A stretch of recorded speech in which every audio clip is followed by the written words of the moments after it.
எதிர்கட்சி தலைவர் திரு பழனிசாமி அவர்கள் பஸ் எடுத்துட்டு கிளம்பிட்டாரு. கிட்டத்தட்ட 3 மாசமா பஸ்ல தான் சுத்திட்டு இருக்காரு. ஒரு 15 நாட்களுக்கு முன்பு நீங்க பார்த்திருப்பீங்க, தொலைக்காட்சியில பார்த்திருப்பீங்க. அவர் ரோட்ல நின்று பேசிட்டு இருக்கும் பொழுது பொதுமக்கள் அந்த அவசர தேவைக்காக ஆம்புலன்ஸ்ல வந்தாங்க. அந்த ஆம்புலன்ஸை நிப்பாட்டி அதை மிரட்டி அந்த ஆம்புலன்ஸ் வண்டியை நோட் பண்ணுங்க, அந்த டிரைவரை கீழே இறக்குங்க, இப்படி பல்வேறு இடைஞ்சல்கள் பண்ணி ஒரு அவசர ஊர்திய நிப்பாட்டின அதை விமர்சனம் பண்ண வீடியோக்கள்லாம் வைரல் ஆச்சு. பொதுமக்கள் அதுக்கு மிகப்பெரிய எதிர்ப்பு தெரிவிச்சாங்க. ஒரு எதிர்கட்சி தலைவர் இப்படி பண்ணலாமா பேசினாங்க. எதிர்கட்சி தலைவர் விடுங்க, ஒரு தலைவர் இப்படி பேசலாமா? தலைவர் விடுங்க, ஒரு மனிதாவை கொண்ட ஒரு மனுஷன் இப்படி பேசலாமா?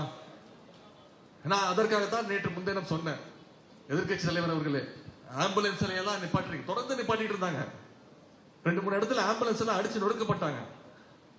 ஆம்புலன்ஸ் இந்த வாகன ஓட்டிகள் எல்லாம் அடிச்சாங்க, அவங்க எல்லாம் புகார் கொடுத்திருக்கிறாங்க.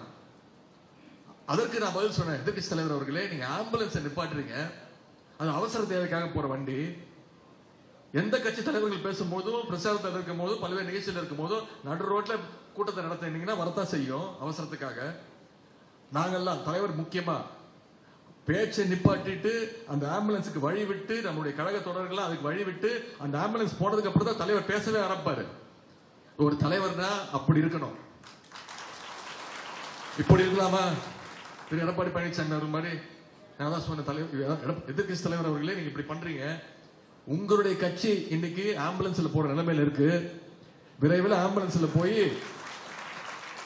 பாஜகவோட அறுவை சிகிச்சைனால நீங்க விரைவில் ஐசியூல, நீங்கன்னா நான் உங்களை சொல்லல, அதிமுக ஏக்கர் சொல்ற ஐசியூல நீங்க அனுமதிக்கப்படுவீங்க. கடைசியில உங்களை காப்பாற்றுற மருத்துவராகவும் எங்களுடைய தலைவர் தான் வருவார் பாருங்க அப்படின்னு தான் சொன்னேன்.